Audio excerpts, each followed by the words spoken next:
This video is about incidence and prevalence. It's absolutely crucial to understand what incidence and prevalence are and what the difference between the two is. As you will learn in this lesson, incidence is a measure of disease risk, whereas prevalence measures disease burden. Incidence is defined as the number of new cases of a disease during a specific time period divided by the number of persons at risk for the disease during that same time period. The resulting proportion can be multiplied by 1,000 in order to get the number of new cases per 1,000 population, or by 100 in order to get the number of new cases per 100 population. That's up to the beholder. Let's take the example of a fictitious population of 10 women free from disease. 4 of these women develop uterine cancer during a given year. So the incidence is 4 divided by 10 times 1,000, equaling an incidence rate of 400 cases per 1,000 population per year. What's critical for incidence is that every person in the denominator must have the potential to become one of the people in the numerator. In fact, these 4 people are part of the denominator. They transitioned from disease-free to diseased. Incidence is a measure of events and therefore a measure of risk. So we said that everyone in the denominator must have the potential to become a member of the numerator or the disease group. Let's come back to our study of uterine cancer. If 3 women of our fictitious population had their uteruses removed, if they had undergone hysterectomy, in other words, they would no longer have the potential to become part of the numerator. So instead of 4 divided by 10, it would now be 4 divided by 7 times 1,000 equals a new fictitious incidence rate of 570 per 1,000.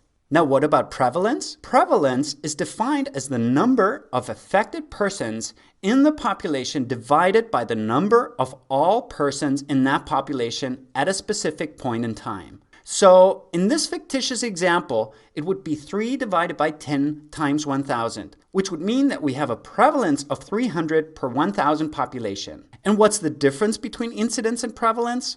Let's take a group of 5 people who develop tuberculosis over a period of 6 months. 1 develops the disease in January, 2 in February, 1 in April, and 1 in May. So, ignoring the denominator for now, the incident cases in February, for example, would be 2. Or, in other words, 2 would be the numerator of the incidence rate for that month. And it would be 1 for the months of January, April, and May. Now, prevalence also takes into account the duration of the disease. Let's say case number 1 is cured in May, case number 2 is cured in April, case number 3 in March, case 4 and 5 during the second half of the year. Now let's look at the prevalence of tuberculosis in these months. Let's also just focus on the numerator or the prevalent cases during each month. We have 1 case in January, 3 cases in February, 3 in March, 3 in April, 3 in May, and 2 in June. So prevalence is determined by how many people join the prevalence pool or the incidence and how many leave the prevalence pool through death or cure. Let us depict that with a vessel full of pebbles. The vessel is filled with pebbles or new cases by the incidence rate, and it's emptied by death or cure. This means that if death goes up, then more people will leave the vessel, and if death goes down, then more people will stay in the vessel. And the same thing applies for cure. If more people are cured, more pebbles or people will leave the vessel. And if cure rate goes down, then more pebbles or people will stay in the vessel.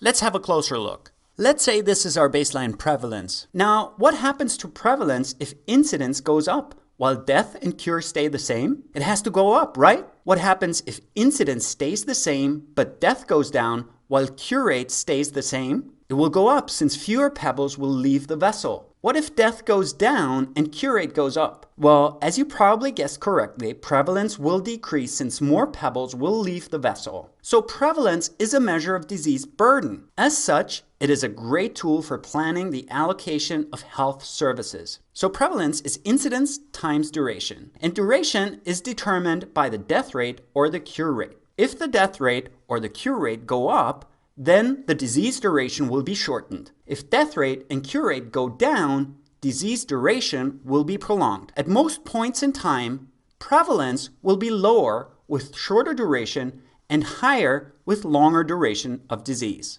Now let's use another fictitious example to clarify this point. Let's use an example of coronary heart disease in two different populations. One is the population of Hollywood. The other one is the population of the Bronx.